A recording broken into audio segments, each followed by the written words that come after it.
It's Thursday, January 27th, and you're listening to the Geek News Central podcast, sponsored by GoDaddy.com.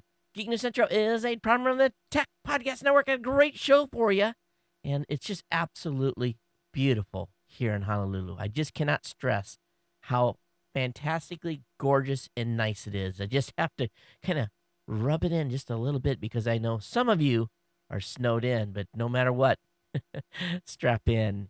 Here it comes. All right, people, I need a go, no-go for the Geek News Central podcast. Digital archive recorders. We're go fly. Microphone. We're go fly. Video feed. Go. Web browser. Go. RSS data stream aggregator. Go fly. Interflux Toddism suppressor. All right. I'm confused. Host readiness check. Welcome to the show. Welcome to the show. The Geek News Central podcast is a proud member of the Tech Podcast Network. If it's tech, it's here.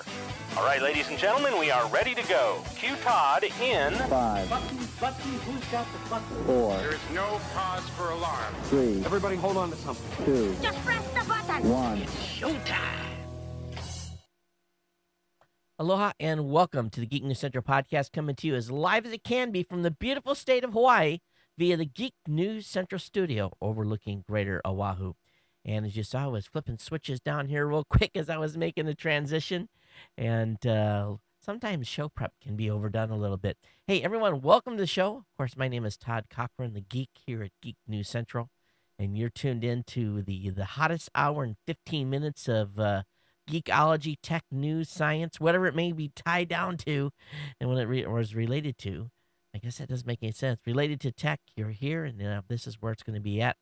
We're going to go through a few things here for a few minutes, and then, of course, we're going to get into the content. And I'm going to tell you what, folks, it's a great time to be subscribed to the show.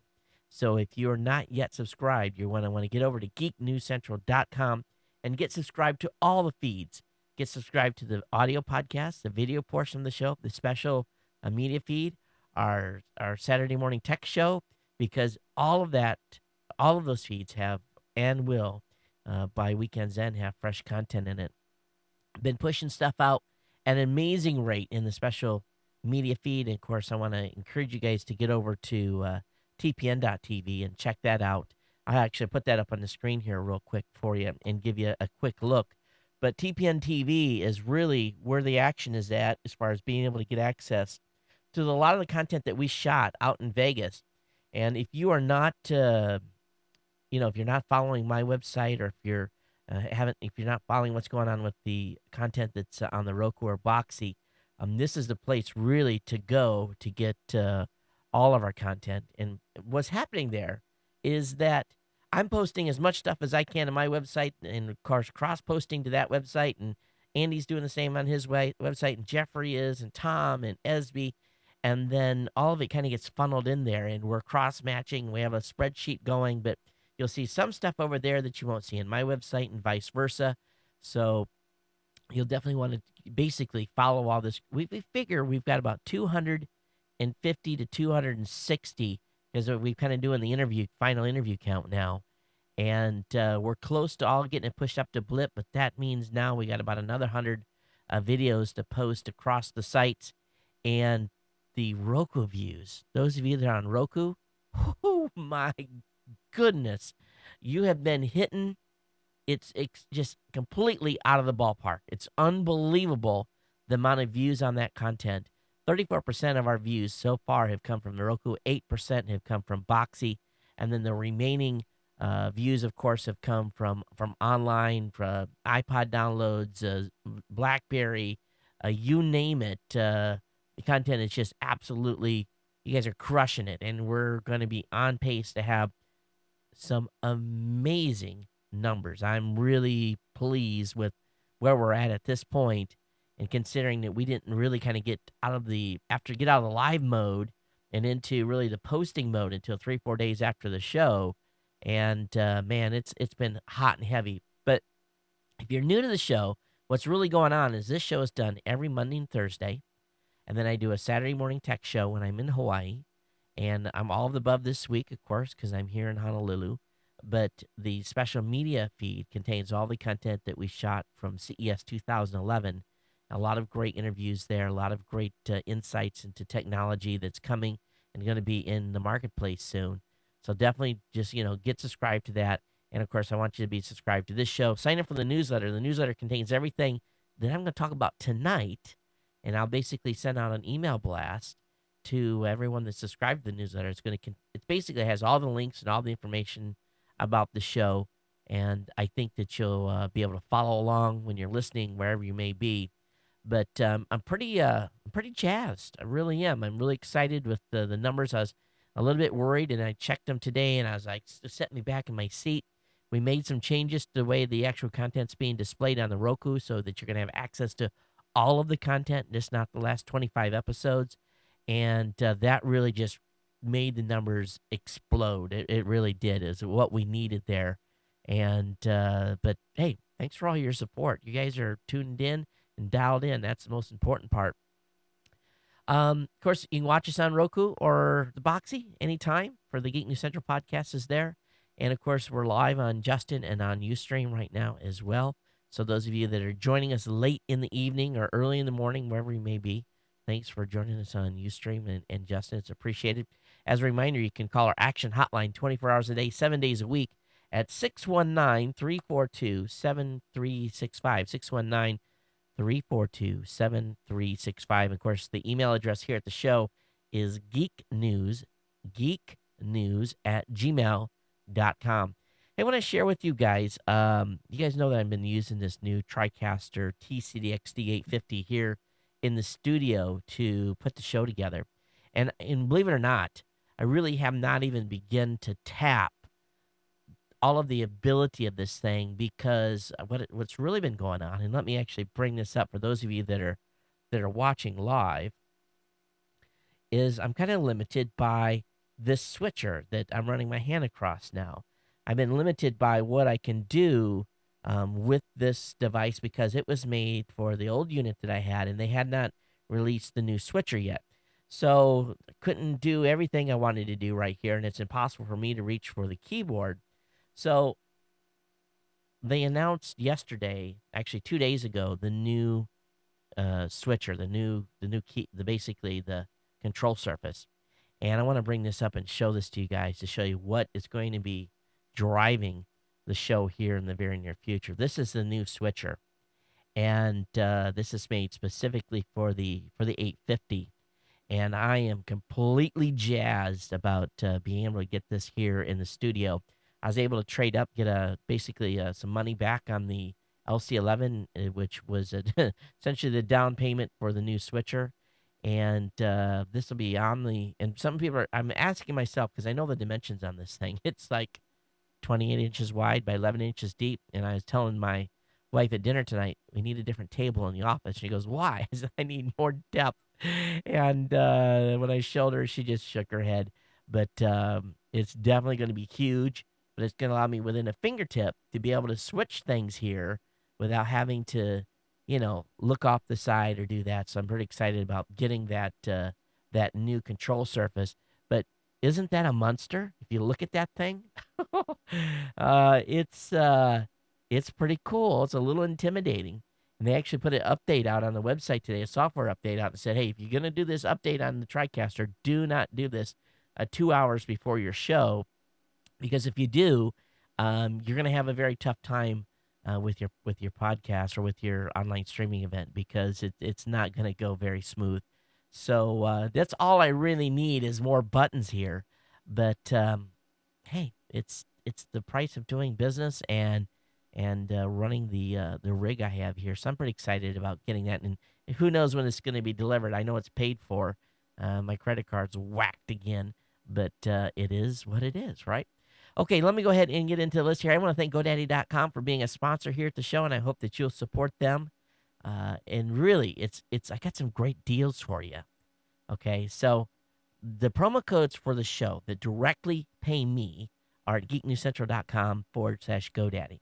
But if you opt to use that promo code that we've been promoting for CES, the CES25 code, where you get 25% off, that goes to the entire team that was part of the Tech Podcast Network at CES 2011. So the 25% discount code is CES25. It's for new customers only. Okay, so if you're not a customer already, you basically you can use that code. If you're an existing customer, then you'll want to use my promo codes again at geeknewscentral.com/GoDaddy. Todd will save you 10%. Geek15 will save you 15% on orders $20 or more. ComSale or ComSale 2. Aloha, Geek. There's all kinds of codes there for you on that page, a full length of them that you can use and really help support the show. Helps me keep the lights on here. And thanks for GoDaddy for being a sponsor. In years past, I've talked about needing a clone, and I have been in what I call task saturation mode, really for at least 2 months. Took a little time off during Christmas to kind of, spend some time with family, but in reality, I have been in task sat mode for at least 2 months, and I don't see me coming out of task sat mode for at least another month. We've had a bunch of business stuff come in today. I have a bunch of proposals to get out, which is great for our podcasters over at Blueberry and at Tech Podcast. So I'm running that to ground, getting all this video out, and a big thank you to all the Geek News Central bloggers, because all the articles that have been coming up on Geek News Central are being written and put up by the team over there. And there's 250 total articles that have to be written. They're going to get a major payday at the end of the month here. I mean, holy cow. I've had to transfer money into my PayPal account in preparation for writing paychecks. But this was, if people were short of money this month, being a blogger at Geek News Central really paid off, because I was paying premium during CES week, and then these additional postings as well. We paid a premium on those to get them up, and all I go do is basically prove them and post them, and that saved me a lot of time. But big round of applause to the blogging team at Geek News Central this past week and a half. So they're going to be cranking more. So, and matter of fact, I saw stuff going into draft mode as we was getting ready for the show, and I'll probably punch out 10 or so right after the show. Let me look at my list here. The task saturation mode. Someone was talking to me today, saying, "Oh man, who are you rooting for the Super Bowl?" And I'm like, "When's the Super Bowl? Who's playing?" I kind of knew it was the weekend of like the 3rd or something like that, and I was like, I didn't even, the Pro Bowl's coming here to Hawaii, and I had no idea. I mean, I had no idea who was playing in the Super Bowl, and I got this look like, you're kidding, right? And it's true. It's clueless. So I got dialed in on who's playing. I haven't decided who I'm going to root for yet. But I'm going to be in Chicago that weekend. So it's going to be cold, and I'll be in the Windy City. It's not like anybody in Chicago is going to be rooting for anybody, I don't think. But at least that's where I'm going to be over that weekend. What's amazing? I'm just waiting for Time Warner to shut me down, because I pushed 37 gigs of content up through my bandwidth stream over the past week and a half of content we've pushed up into uploaded all via FTP. So 37 gigs is quite a bit on any standard, and it's all been uploaded. So that tells you how much content we've shoved. Shoved a huge amount. Audible.com. If you want a free book, I got a book deal for you. I got a deal for you that you really can't pass up. If you go over to audiblepodcast.com/CES, and please do go check out their offering. We're going to give you a 14-day free trial at audible.com, and you're going to get a free book on us. And all you got to do is go over to Audible and sign up for that 14-day free trial. You can load the app in your iPad or your iPhone. You can use it on your computer, and you'll be able to pick a book of your choice and get a free book on me for that 14-day trial. Give it a try. I love the service. I'm using it a lot more than I used to, and got some more recommendations from our listeners on some books. You heard that on the last show. So I'm starting to add stuff to my queue, and support us. They supported us and continue to do that, and it's greatly appreciated. So check audible.com out and get a great listening experience by going to audiblepodcast.com/CES for that free trial. As a reminder, we're still going to be accepting underwriters for the show. If you want to be an underwriter for the show, let me know. That's going to be $250 an episode. So we're looking for new underwriters for the show. So help the show out here and become an underwriter. and that's a very discounted rate than what we offer for most of our main advertisers here. So at least that will get you some exposure to our huge audience, and we look forward to bringing some underwriters on the show for sure. Okay, let's see here. Got two people to talk to on still. I keep saying, let's meet, let's meet, let's meet. And then I end up having a full schedule. So I got two people to meet for a mobile and a gadget show. So we got two candidates there. So I'm excited about that. And hopefully we can get that underway. Let me look at the time here. I've already run long on just yak. And make sure you get over to geeknewscentral.com/offers. Or if you want to pick up Ohana wear, you can do it at cafepress.com/Ohana store. Again, cafepress.com/Ohana store. And those of you that are insiders, I want to thank you for your insider donations. It is greatly appreciated. All right, let me go ahead here and look at the stack of stuff I've got for you tonight. And let me close this before I move into this. And yeah, I've got that good. We're good there. Good there. I'm closing Windows on the separate browser. And again, I have a pile of tech to get through, and hopefully I can keep this to a reasonable hour and 15 minutes tonight. So you know what? It's beautiful here in Honolulu. For those of you that are snowed in, enjoy the snow days. Spring will be here at some point in the near future. But boy, as a matter of fact, I got to order a new jacket. I've got to order a new jacket because the winter jacket I have is, how should I say, getting a little I need to either lose a few inches or buy a bigger jacket. And because I don't think I'm going to lose a few inches before I go to Chicago, what do you guys recommend?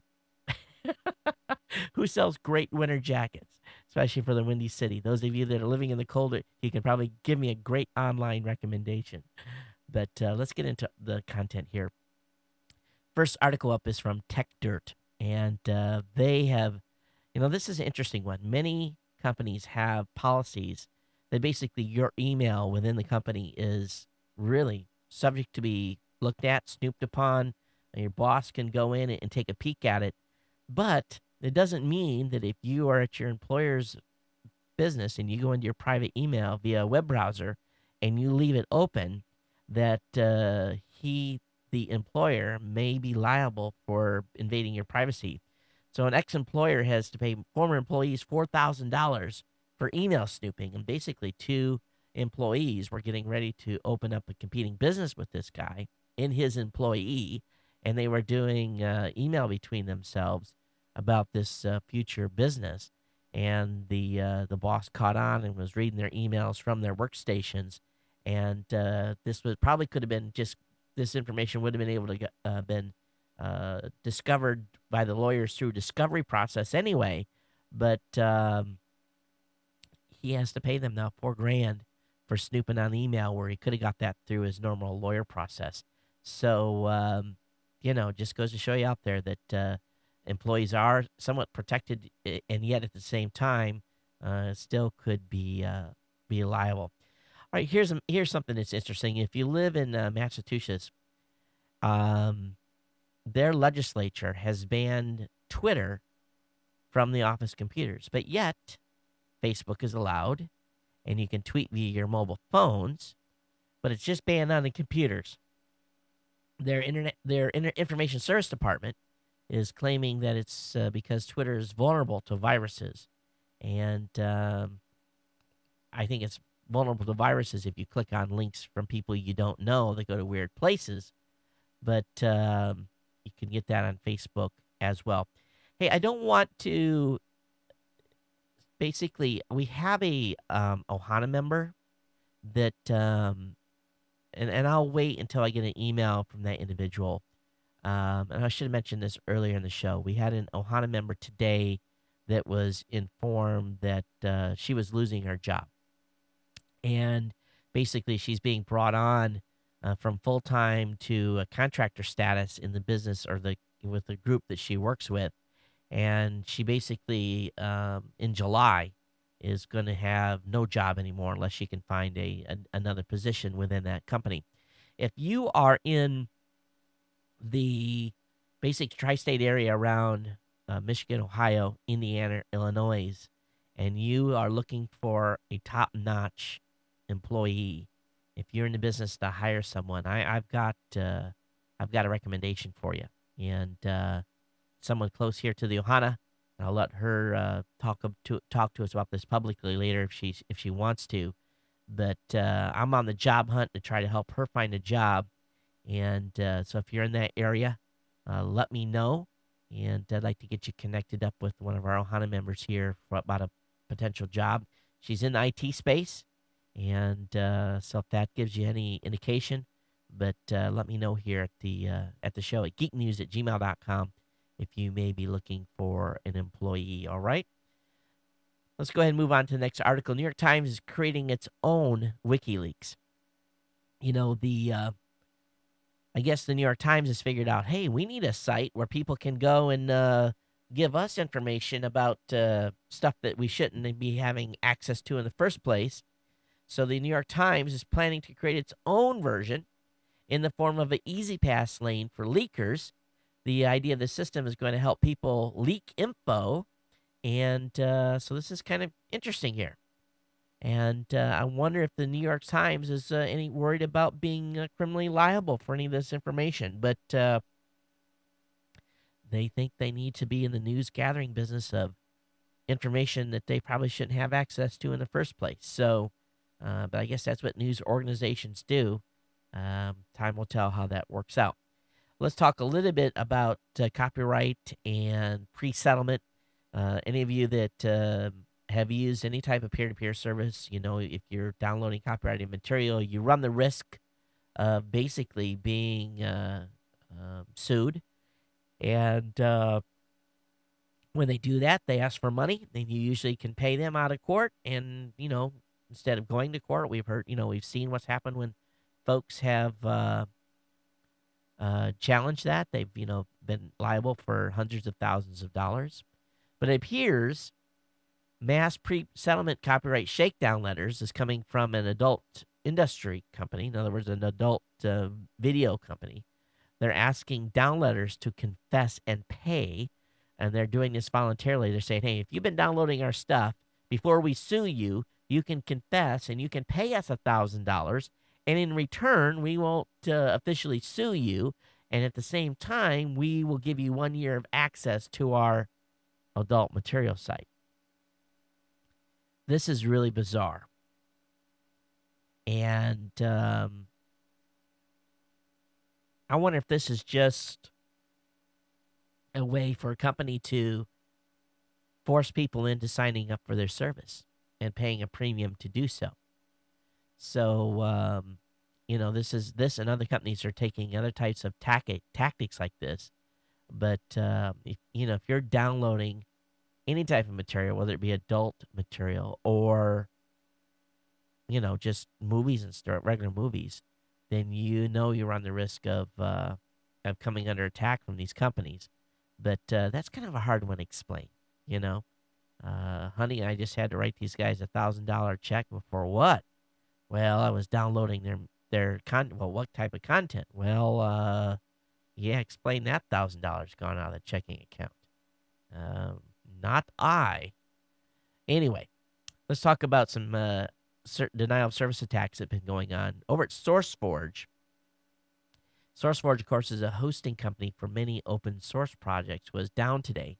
The management of SourceForge essentially has said that they were attacked and exploited several SourceForge.net servers, and they proactively shut down all of the servers to safeguard data and protect the majority of their services. They said that the CVS and SVN access to source code, even for reading, was unavailable. So that no chance that any of the source code for specific projects has been compromised, which is good.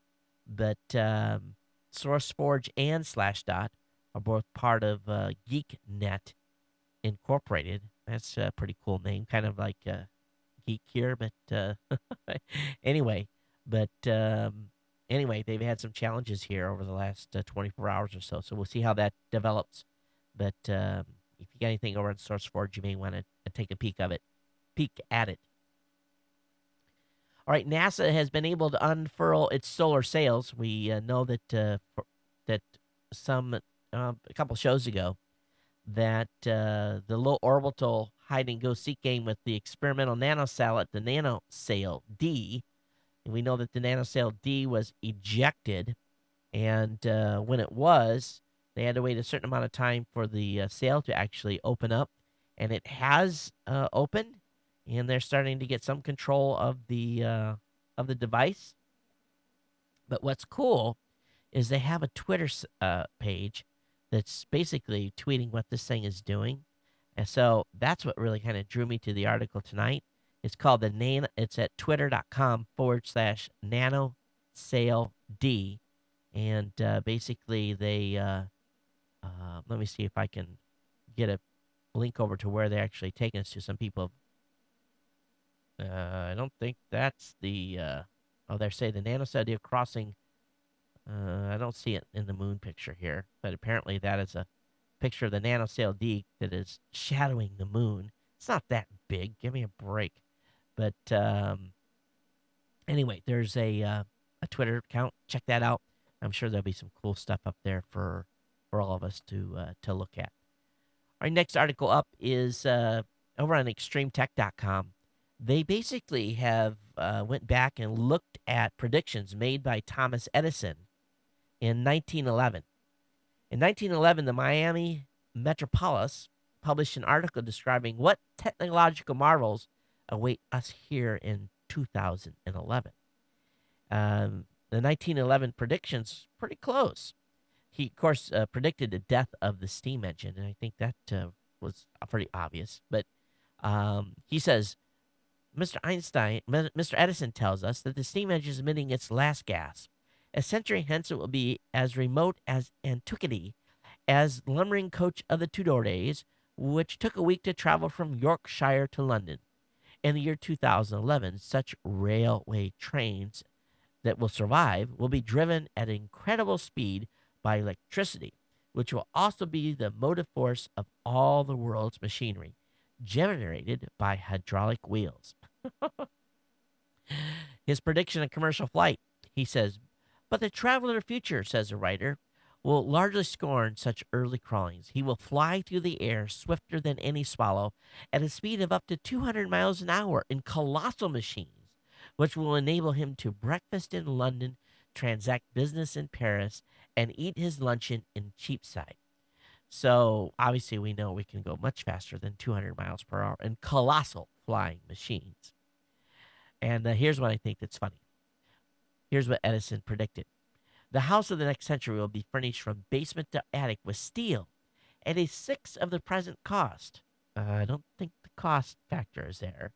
Of steel so light that it will be as easy to move a sideboard as it is today to lift a drawing room chair.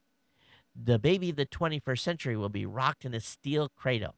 His father will sit in a steel chair at a steel dining table, and his mother's boudoir will be sumptuously equipped with steel furnishings covered by cunning varnishes to semblance of rosewood or mahogany or any other wood of her ladyship fancies. Well, about 3% of houses are made of 3% of what's put into houses is steel. So that's, but anyway, he goes on and on here. I think this is kind of interesting to think what the predictions from 1911 are. And we ought to start another time capsule, shouldn't we?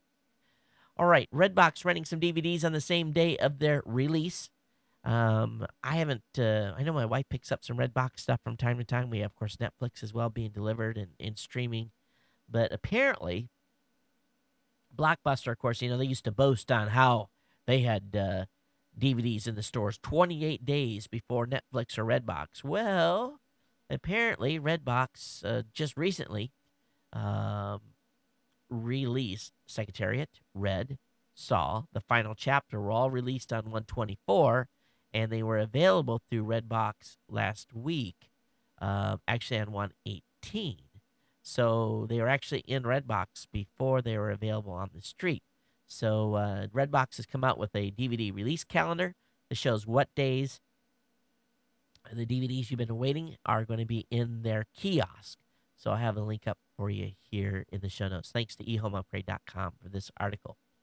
Well, Netflix is saying that more people are watching Netflix on Apple TV than the iPad, and I think that makes sense because, you know, are you watching movies from Netflix on your iPad? I'm not. I'm watching stuff that I burned and put on my iPad, but I do watch Netflix on a variety of devices. We primarily use our Roku box, not our Apple TV. But it just makes sense that people would be watching Netflix on the Apple TV more than iPad. But considering how many iPads are out there, that's probably something that we should keep an eye on. All right, the FCC is taking steps to free up wireless spectrum. We've talked about this many times, but it appears that they're moving forward to open up as much as 500 megahertz of spectrum, and that's a lot, really. Um, the agency outlined a plan for freeing 500 megahertz, with 300 megahertz being freed up within 5 years. So the additional 200 megahertz could take as much as 10 years. And the white space spectrum at between 300 megahertz and 400 megahertz of unused spectrum that's been used previously as a buffer for TV stations. They're going to be opening up that spectrum for unlicensed use, and they're going to be talking to private companies about the use of that and basically a database of spectrum users, Google of which is one of those. And we should hear more news about that here in the coming days. But I think it's important to know that this 100 megahertz of space is going to be ours, the public's, and but they're going to keep track of the allotment of it through a variety of companies. There's going to be a database, and so we'll have to see how this goes. But the first thing they have to do is really find out if that 300 to 400 megahertz frequency is really truly open and available. So that's the first thing they're going to do there. You think the FCC would know that already? Who has transmitters in those frequency ranges? Now, in an interesting twist here by the Commerce Department, and this is a really kind of an odd one. It makes me go, a little bit. And I don't, you see stuff happening today, and you don't know if you can trust what is being proposed here. Essentially, what's going on, the U.S. Commerce Department is spearheading a new online security system that experts say will eliminate the password maze and perhaps boost e-commerce. The plan calls for a single sign-in each time a computer or phone is turned on using a device such as a digital token, a smart card, or a fingerprint reader. Once logged in, users would have access to any website that has signed up for the program. Basically, they provide some sort of interface. Now, what they're saying here is that this is going to help all of us shop easier. You just basically swipe your fingerprint on one of those fingerprint readers and you're in. I don't know about this. Smart card, well, those are in use, but you got to remember to bring your smart card with you. And of course, smart cards would be susceptible to, someone says, okay, give me your smart card, and they hold the gun to you, put in your password. They could cut your finger off and use your finger as you're swiping your finger. I don't know. I don't know how I feel about the Commerce Department managing or spearheading a new online security system. It's just so we can have better commerce online. I don't know about you guys. I'm having no problem buying stuff through Amazon or eBay. I don't know that there is a issue with security at those websites. I've had, like all of you, probably purchased many things through there over many years. So makes me kind of curious when a governmental agency wants to help us with our passwords. Let's talk about Netflix performance on top ISPs. And I thought this was kind of an interesting article. Basically, Netflix laid out who's got the speeder networks and who doesn't as far as when, let me bring this up so you guys can see this. And what you've got here is you've got Netflix performance on top networks in the United States. At the very bottom is AT&T. At the very top is Cablevision. Second down is Comcast. Third is the Orange Line with Cox. Time Warner kind of sprinkles in there pretty close as well. And then Frontier comes in, followed by It looks like CenturyTel. But again, at the very bottom, AT&T.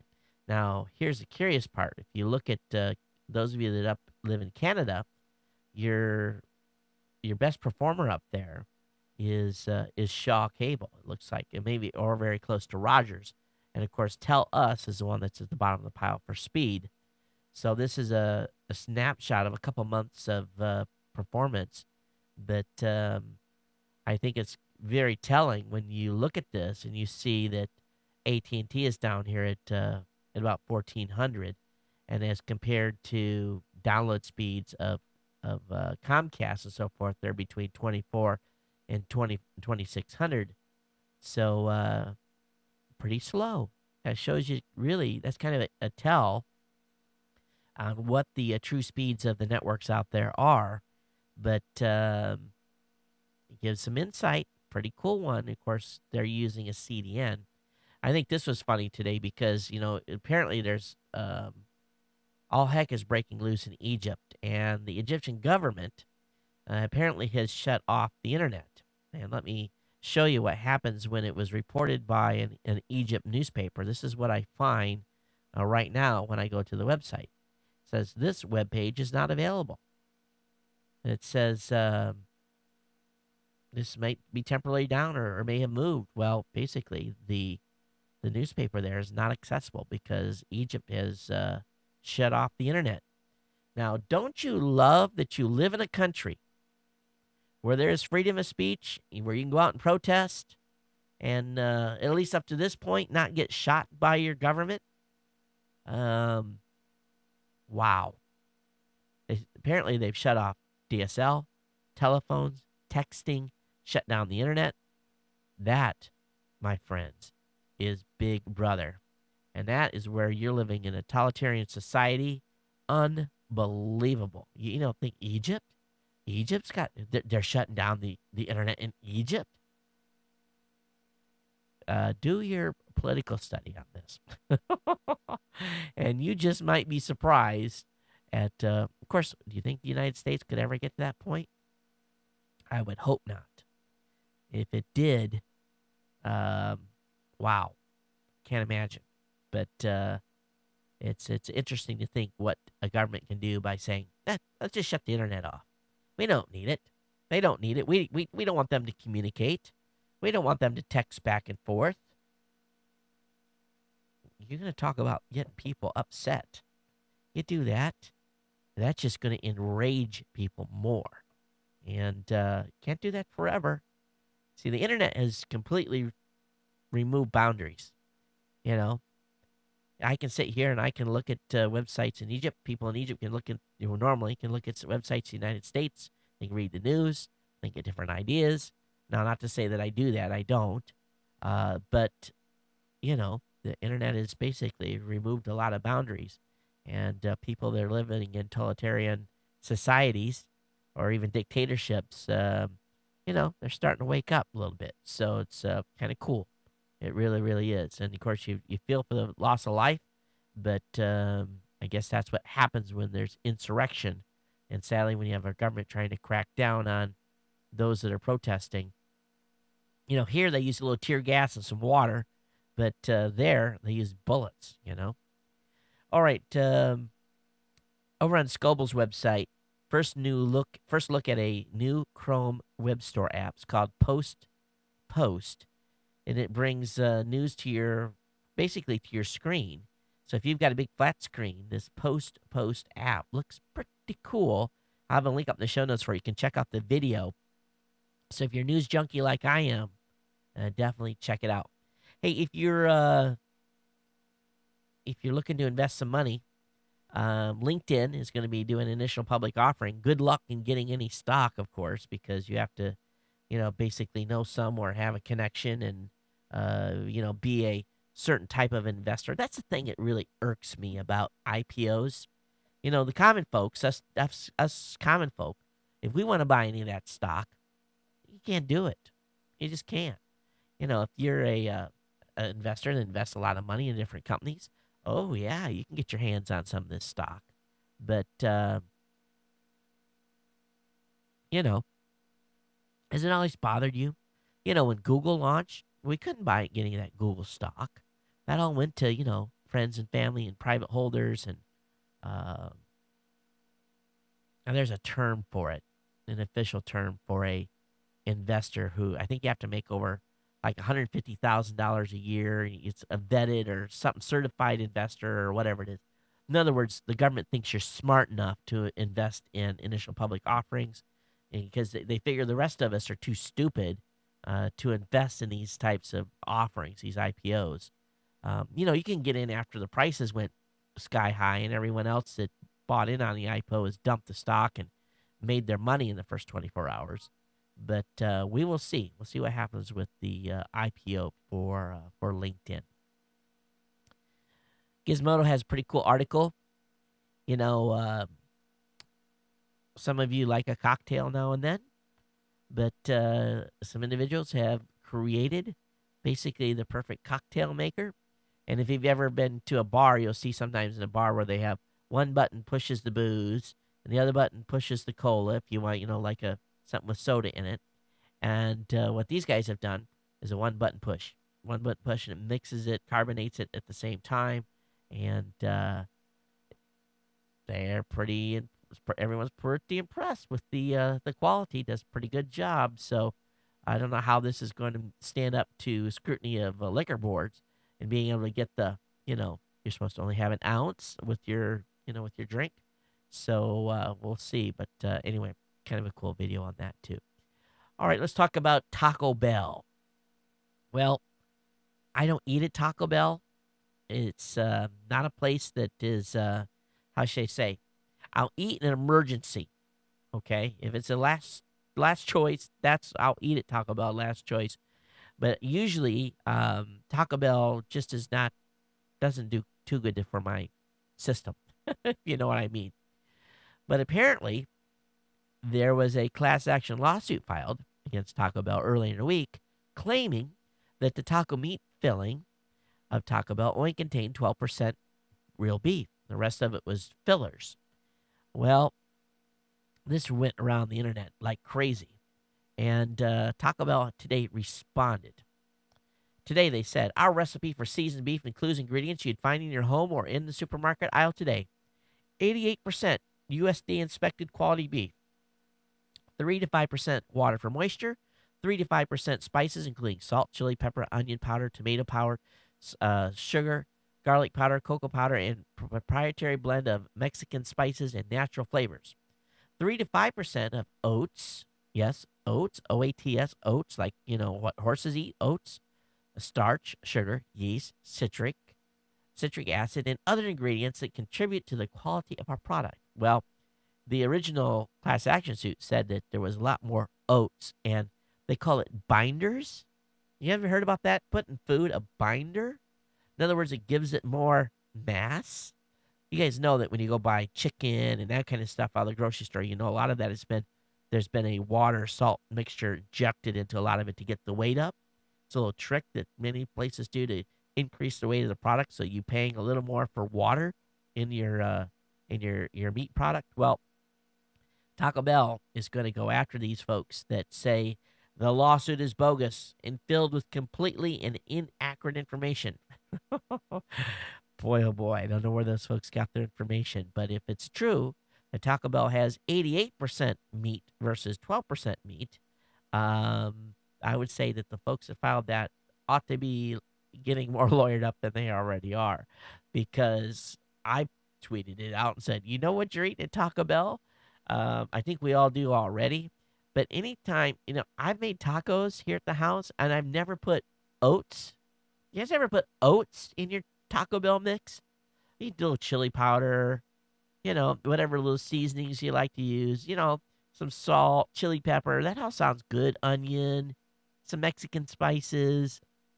But oats, starch, sugar, yeast, that's not in my taco mix. It says our seasoned beef contains no extenders to add volume as some might use. So for more information about our ingredients, go to tacobell.com. So I guess a lot of companies use extenders. Can someone someone that's a food person, someone that works in a restaurant or in food processing, tell me what the heck a extender is? It just the sound of the word makes me want to go, "Ah," you know, an extender. What are they feeding us, people? Have you looked at the label lately? Hey, over on Gawker.com, weed firing catapult. And I'm not talking about grass that you mow. Apparently, some folks on the border have detected a catapult that was being used to fire weed, as in grass, as in marijuana, over the border to receiving parties. We don't have to smuggle it across anymore. We're just going to catapult it across. And they show these bricks, and it was quite effective until the National Guard troops seized it, and it was found at the Arizona. The question is, did the troops go? Did the troops go across the border to get this? That's the question I have. Someone in the chat room says, meat extender is vegetable proteins, commonly textured soya protein, added to meat products to replace part of the meat. Dale, doesn't that just sound like something that it just sounds wrong, right? It really, really does. All right, you got to, every once in a while you find a cool gadget. And one thing that has been driving me crazy about the Connect that we have on basically on our television is our platform to put the Connect is not real good from the top of the TV. So for $39.99, you can go over to Amazon.com and get a screen deck. It's a shelf for your TV things. Basically, it's a shelf you can put on your flat screen that you put your Connect and whatever other devices you need there. So pretty cool. And I'm sure this thing is going to sell like hotcakes. But it's a shelf that you can put above your flat screen. And I hope that they make it so that it'll kind of attach good on, because I've got a projection. I don't have a flat screen. But anyway, $39 on that. Link will be out in the show notes. You know, I've been continuing to get some harassing telephone calls here based upon who we banned from the podcast awards, and they're also being kind of stopped being vicious on Twitter. I think I ignored them long enough; they went away. But there's a new app out there called Proxlet, Proxlet. It's a Chrome extension, and now you can mute people, hashtags, and all kinds of tweets that you don't want to listen to. Even because a lot of times, even if you're not following people, if you hit your at button, you'll see where they've made a comment. So this is pretty cool. And if I'm going to be using Chrome more, I'll definitely be using Proxlet, Proxlet, to block some tweets from some people you don't want to see. And those of you that are out east that are dealing with this latest round of snow, snow scrapers really haven't evolved too much over the past probably 100 years or 50 years or 60 years. But someone has come out with a pretty cool new snow scraper. It's a dual-sided job. It basically scrapes both ways. So you can grip on top, and it has a double scraper, and then you can brush the snow off. I have to admit, one day I came out of the hotel, and car was completely frosted over. I'm like, oh, I have to scrape the windows. It was like the first time I had to do that in 10 years, So if you're looking for a new snow scraper for your windows, this is the one you'll want to check out, all right? I can't help but just feeling awful warm here in Honolulu. All right, let's talk about the state of the internet, summing up 2010. And let me bring this up in the show notes, or actually in the system for you. This is really, really cool. Wait till you guys see this. And this was over on Gizmodo. And so really, here's the state of the internet. 1.9 billion people use email globally. Is that right? 294 billion is average number of emails sent every day. 107 trillion numbers of emails sent in 2010. Number of websites on the internet is 255 million. 21.4 million number of news sites in 2010 alone. This is pretty cool. I was actually surprised to see this. Light HTTPD is called Lighty. It's the best secret for doing low action web server stuff. Lighty is actually 0.5%. Apache is 60. Google is 6. Microsoft 22. So pretty cool on that. Internet users on the rise. Total number of internet users worldwide is sitting right at 2 billion. 14% change to increase in 14% is the change in increase in the number of internet users worldwide in 2010. So here's some information on social media. 20 million people use number of Facebook apps installed every day. 70% of Facebook users are outside the United States. 100 million new accounts added to Twitter in 2010. 152 million estimated number of blogs on the internet.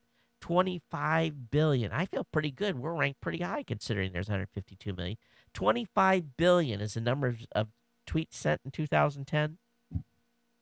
And check this out. Here's the even better part. 2 billion videos watched per day on YouTube. Every minute there's 35 hours of video being uploaded to YouTube. There are 3,000 images uploaded to Flickr every minute.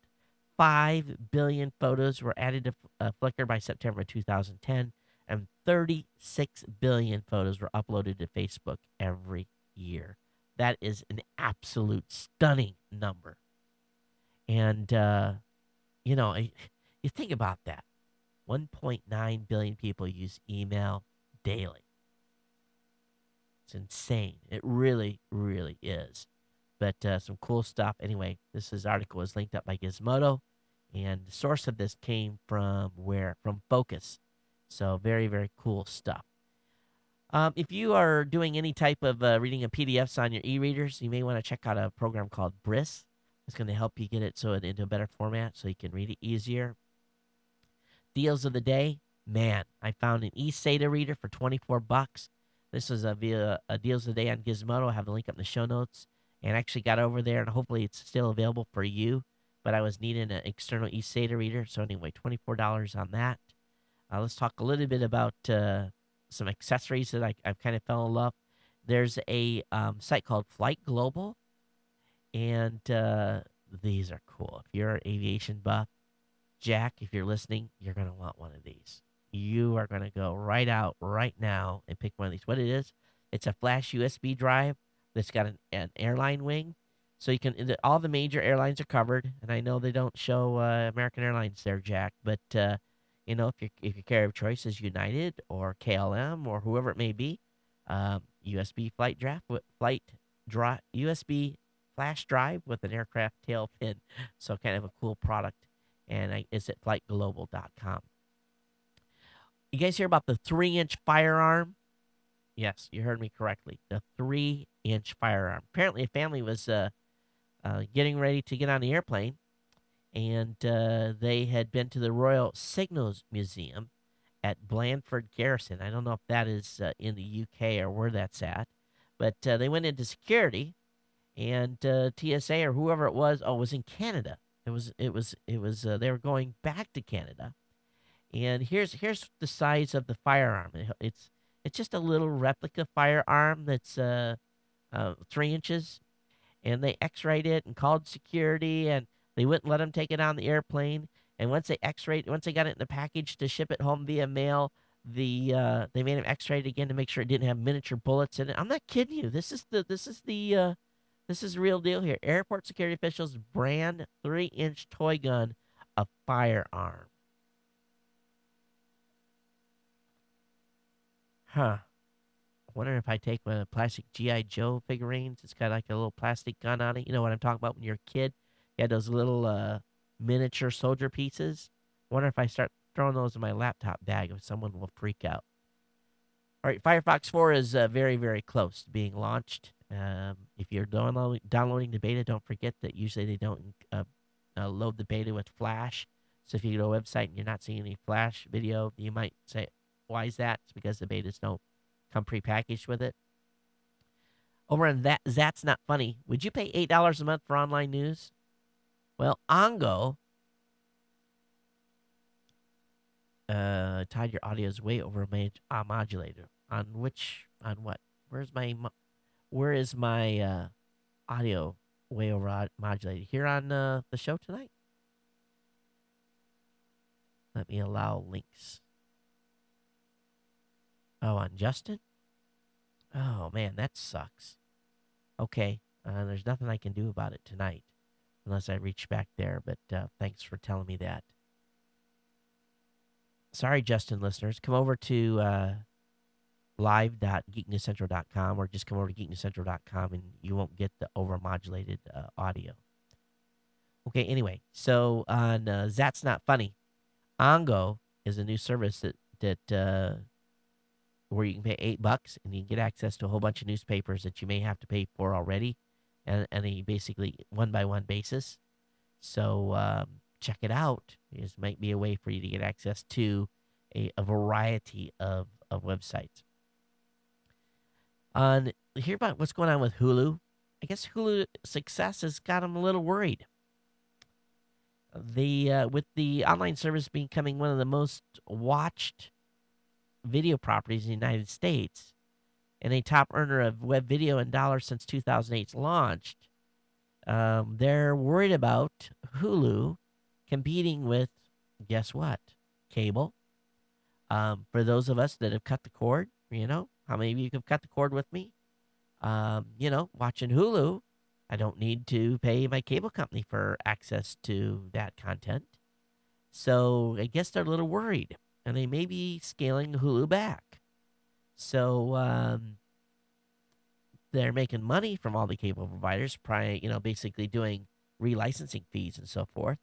So we'll see. We'll see what happens here. But for those of you that are Hulu fans, it may be downgraded a little bit.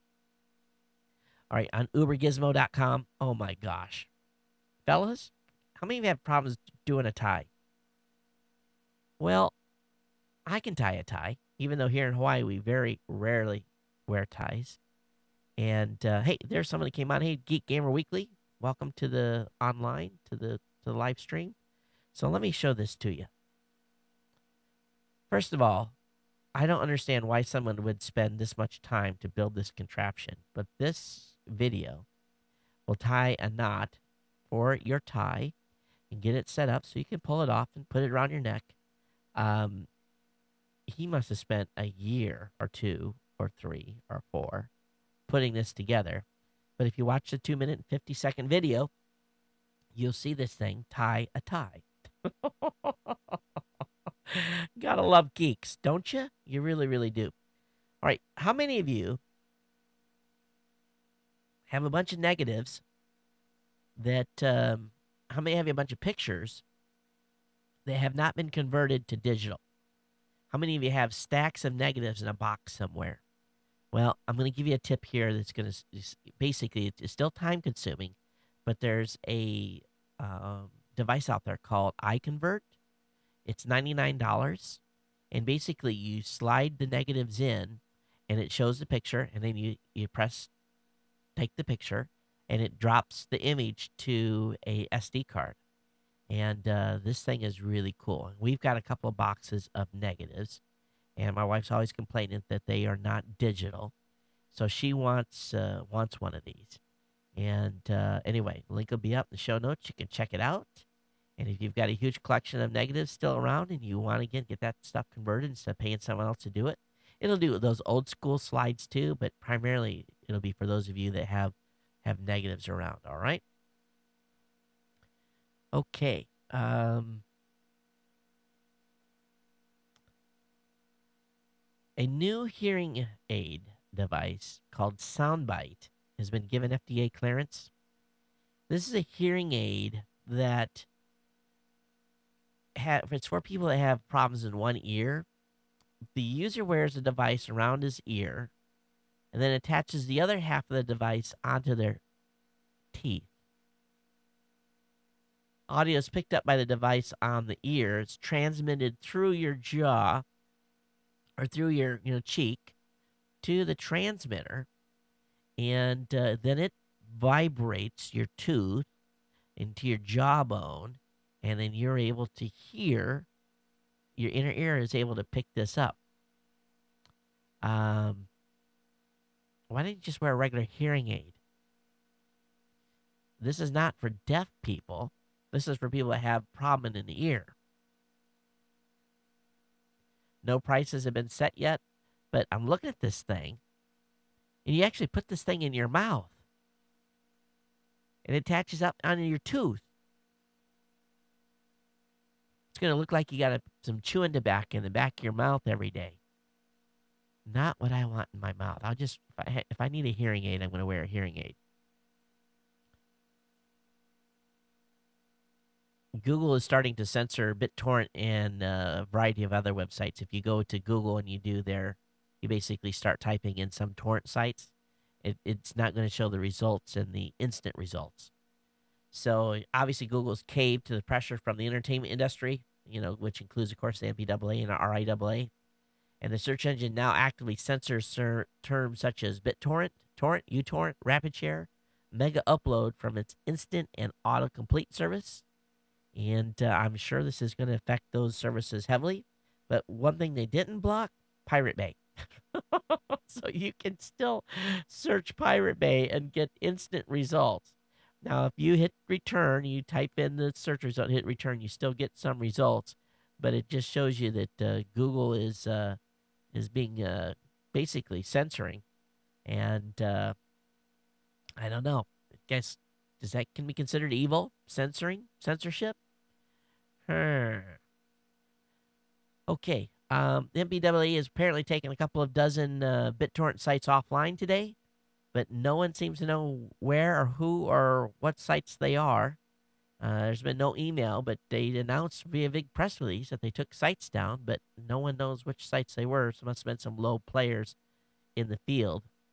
So that battle continues. Over at Windows, the folks sold 300 million Windows 7 licenses last year. This is pretty amazing. As part of their second quarter fiscal year 2011 earning release, and Windows 7 has sold over 300 million licenses to date. And that's roughly the combined number of households in North America and in Europe.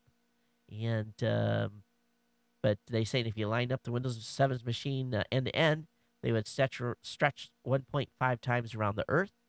And as of today, 20% of internet-connected PC worldwide are running Windows 7. So, of course, they had a big earnings announcement. Not as big as they've had in the past, but 300 million license sold is pretty big. What else? Oh, this is John C. Dvorak. He puts some stuff out on the net from time to time. You have to read John with you got to put your, I guess, a filter on, a BS filter on. But this is one I would have a tendency to agree with him. And that doesn't happen very often. But anyway, what he's saying here is that back in the old days, when bulletin boards were still around, there was this scam going on where you would call a bulletin board, and then if the bulletin board wasn't legit, it would somehow fake you into thinking you were connected, and it basically would redial another number and forward you to a country where you would be paying $100 a minute or something like that to be connected to a second site. But anyway, what's going on is during those days, people could not get their bills reduced. Some people would end up with $3,000, $10,000, $30,000 bills, and the phone companies back then weren't as nice as they were before.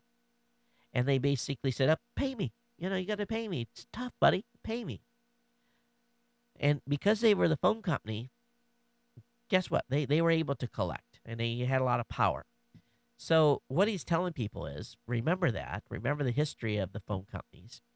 And what's going on now is that this near-field communication chip that's going to be in the next generation of iPhone, this is going to allow your iPhone to be swiped across something that is going to register that, basically pay with your iPhone or pay with any mobile device. You'll be able to stick it up there, boom, it'll take your information, and it'll just instantly charge your mobile account. So I didn't think about this, but with as many crooks that are out there, and people being able to scan these cards, that's going to be the next thing. People are going to be creating um, basically chips that will, fake a transaction. You'll pay for someone else's transaction. So basically, John is saying, don't trust. Do not let AT&T or Verizon or any phone company anywhere near your day-to-day financial transactional business. You've been warned. From John C. DeVore. So what do you think? Think this poses a threat? Did any of you get stuck with any of those big bills back in the old days? On Gizmo, you guys got to see this. Let me bring this up for you. How many of you, from time to time, put a smiley on the end of your email? Or you put a frown or a wink or whatever it may be? Well, there's a new device for that. And this was something someone found at CES. And this was at the Lavatelli booth, Lavattelli. It's a keypad with the 4x4 grid of bubble buttons that serve as shortcuts to various emote icons. And so pretty cool. And this was originally, I guess, over at Geek.com. Loved it to be able to have that domain. Geek News Central's cool, but Geek.com would be better. But anyway, this is emote icon keyboard. If you want to talk peace around the office, you pick one of these up. And what is the price on this thing? They don't say. Hopefully it's like $20 or something, but they don't tell the price. Everyone's got paper shredders, right? How many of you got little cans of oil that you have either in the back of it or somewhere where you basically let me hit this button, where you actually pour a little oil in, and of course it's never clean, right? You never get the whole thing greased the way it should. Someone has come out with an absolutely ingenious thing. It's shredder paper that has lubricant in it. So you basically take the shredder paper, you put it in your shredder, and run it through. And for $11.99, you can get a 12-pack, and it probably should last you a year or so with a 12-pack like that. And it'll grease your shredder. This is awesome. Now, apparently, each sheet is composed of sugar pulp and recycled paper. It encapsulates a non-toxic, biodegradable soybean oil-based lubricant, so you don't have to feel bad about tossing the shredder aftermath in with the rest of the recycling. And, that's true. You pour that oil that it comes with it in there, technically, it's like regular oil, and it goes on the paper, and it goes in your trash. So $11.99 for 12 sheets. This is really, really, it's smart. Anyway, funny. Got kids? This next one's a fun one. All right. You got any kids in your house that are little kids that are Buzz and Woody fans? Well, you got to get the Lego miniature alarm clock. The Buzz and Buzz Lightyear and Woody are available as an alarm clock. And I have a certain 7-year-old here that will go ape crazy over this. And $40 though at firebox.com. I don't know if it's worth $40, but you can get yourself a Buzz Lightyear alarm clock or a Woody alarm clock for $40 for your kids. For you, the cord cutters, check out tiltview.com. What they're doing is they're providing a mashup of news clips from various networks that basically gives you the news in real quick chunks. So definitely check out tiltview.com. I have a link up to that in the show notes. Also, there's a good article over on Giggle about connected TV platforms and how they're starting to go mainstream. I'm not going to talk about that. We've talked about that enough here on the show that I just let you guys have the link up in the show notes for it. Appmaker.com. Create your own iPhone app. We're starting to see more and more of these companies out here that let you basically, it's a cookie cutter site that you can put your iPhone app together with. So,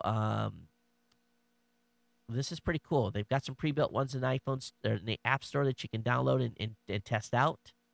But this is pretty cool. And I'm at the point now, I know that my iPhone app is kind of stuck in limbo because Tom is working on other projects. I have to get something out there. So if you guys know of any better site that does these pre-built apps, let me know. If you app makers want, I'm going to check them out. But just absolutely unequivocally have to get the Geek News Central app out and on the marketplace. If you want to compare prices between eBay and Amazon, go to avigeeks.com. That's a website out there that's been launched to be able to compare prices on products between eBay and Amazon. Last couple articles here. If you're in Southern California and you are shopping and you need to find your car, they got new Find Your Car kiosk and parking garage to help you find your vehicle. Apparently, when you drive in, it takes your license plate number. And so long as you know your license plate number, you can put it in the machine. It's going to tell you where your car's parked. I've more than on one occasion forgot what floor. Now, when I get on my car, I take a picture with my cell phone of what area I'm parked in. That way, I'm a little absent-minded at times. So that way I don't forget. I'm like, oh, yeah, I'm at floor 3, section 862. Especially when I'm traveling and I park my car at the airport. That's when I really forget. Come back a week later, like, where did I park my car? And you're pulling your bags around looking for it. Take a picture of where you're parked. But it's kind of scary. They're taking pictures of cars as they're coming into parking garages. I'm sure that's not a security issue. You want to talk about Ford here real quick. Ford is starting to talk about intelligent vehicles communicate wirelessly between themselves. This is pretty exciting stuff. I have a video up here in the show notes for you. But basically, Ford models here in the near future are going to be able to talk with one another and say, hey, I'm approaching an intersection, and if you're the one that's sitting in an intersection, and if I'm the one driving a car that's about ready to blow through an intersection, I'll get a warning, or if someone's changing into my lane. So all kinds of proximity stuff, and where vehicles are talking back and forth. Pretty cool using Wi-Fi, not cellular data. The range is still obviously limited here, but still far enough to warn drivers with blinking lights. And I don't know how that's, you think about that and how that would work. That would, with a lot of vehicles, that would have to be one heck of a system. And the communication speed, especially in a lot of traffic, would have to be pretty busy in order to keep up with all the data that would be exchanged. And believe it or not, China built a jet-propelled water cannon. This is over on Engadget. Yes, a jet-propelled water cannon. Now, I'm sure this is for putting out fires. It's not for, of course, I'm looking at the angle it can shoot. I would not want to get hit by this thing because I think you'd get killed. Of course, the Chinese are never trying to do any type of crowd control, right? So they built a jet-propelled water cannon for fires.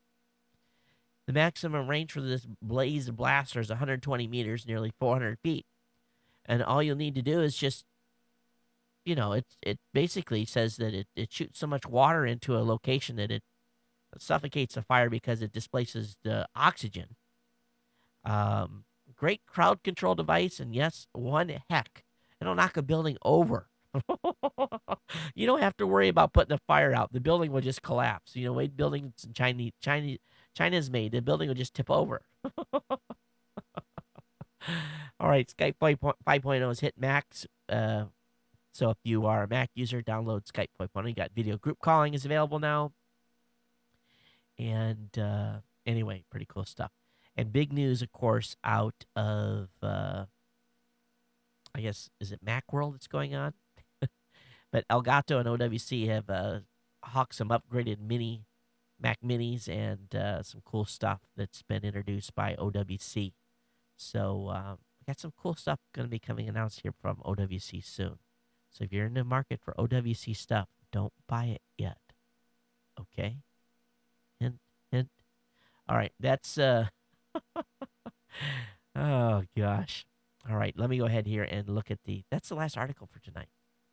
And let me go ahead and bounce into the email real quick before I run out of time. Let me look at where we're at on the clock. Oh, let's see how much I've got here from an email standpoint. Got an email from Andrew. Great 3D video story and amazing promo video for a camera. He says, when I saw this video showing the GoPro camera 1080p, I was amazed. You may have seen this already, but here it is. And he says, I wonder how they keep the exposure so spot on in the video. It's not adjusting abruptly like many other cameras. And so anyway, I'll have that link up. And he said, here's a story that talks about putting two together and adding 3D software and GoPro.com website. So I have that link up in the show notes. Got a great number of articles from Trucker Tom. And Definitely check out the Trucker Tom podcast. So he sent me a Facebook game research computer performance. He says researches HTML5 games on Facebook. He's got one here from Lifehacker, tips and downloads for getting things done. Boy, I'm task saturated right now, Tom. I needed that link. And also talking about Android market and their weak growth and how Google hopes to fix that. He's got me an article on Facebook adding SSL protection. Basically, you can log in now to Facebook and do stuff with https://facebook.com. And it'll keep you on a secure connection with them all the time. And then an article about China creating the largest megacity in the world for 42 million people. I got an email here from Manuel. Manuel, thanks for listening from Romania. He said, hey, Todd, thanks for accepting my friend request. Just a few words. You have fans in Romania, too, and we all wish you only the best. He says, I've even used your promo code to buy hosting from GoDaddy. I wish you a nice day. Manuel, thanks for being a fan here, and thanks for listening to the show. Tell all your friends there in Romania about the show and share it around. I definitely appreciate it. Got an email here from Casey. He says, hey, Todd, can you believe it? Mark Zuckerberg hacked in his own backyard. It begs a question. How safe is the playground he has created for all of us? He says Facebook has seemingly turned into the Wild West, complete with double-crossing showdowns, invasions, and character assassinations. She goes on to say, Michael Hussey, a social media and technology entrepreneur, privacy advocate, and CEO and founder of PeakU.com, a people search engine, contains the records for over 230 million people available to comment about the risk involved in being a member of social media community. So I don't know too much about his site, but it is interesting that Mark's own page got hacked on Facebook. Got an email here from Mark out of South Bend, Indiana. Say, hey, Todd, in the last episode of Geek News Center, you were asking what people are listening to from Audible.com. He said, I just started to Tom Clancy's Rainbow Six. Great book. I actually read that. So, Mark, I'm sure you'll have a good listen on that. And those of you that want to get a free book on us, definitely check out audiblepodcast.com/CES. And I think that's it. I think that's all I've got for tonight. No voicemails came into the system. But if you want to leave comment on tonight's show, you can do so right now. Pick up your cell phone, dial 619-342-7365, 619-342-7365. Thanks for being here. Thanks for being part of the family. Thanks for staying subscribed and being part of the Ohana. And thank you for indulging me and flooding you guys with all the CES content that we're still shoving down your pipes via the RSS feed, via the Roku, via Boxy, via TPN.TV. Watch it, listen to it, support the sponsors. And that being said, if you're getting ready to go to Vegas or thinking about going to Vegas or want to go to Vegas, do I have a deal for you? Go to Luxor and get a room on, basically a great deal. But you got to do that either through my website, clicking on the banner for the Luxor banner, or click on the banner at TPN.TV. And when you get to Luxor and basically check in, let them know that you're a Tech Podcast or Geek News Central listener and that you're there basically on my recommendation. It would be greatly appreciated if you do that. And that helps us make sure that next year when we go to Vegas, that we're able to be welcomed back by Luxor and have accommodations provided by them again. It saved us a huge amount of money, and they'll save you a huge amount of money on your next trip there because rooms start at just at $40. Get to the point at Luxor.com. All right, folks, that's it. That's a wrap. That's it. I'm out of here. Thanks for tuning in and watching or listening to the show. And it's been my pleasure to bring it to you. Until next time, everyone take care and aloha.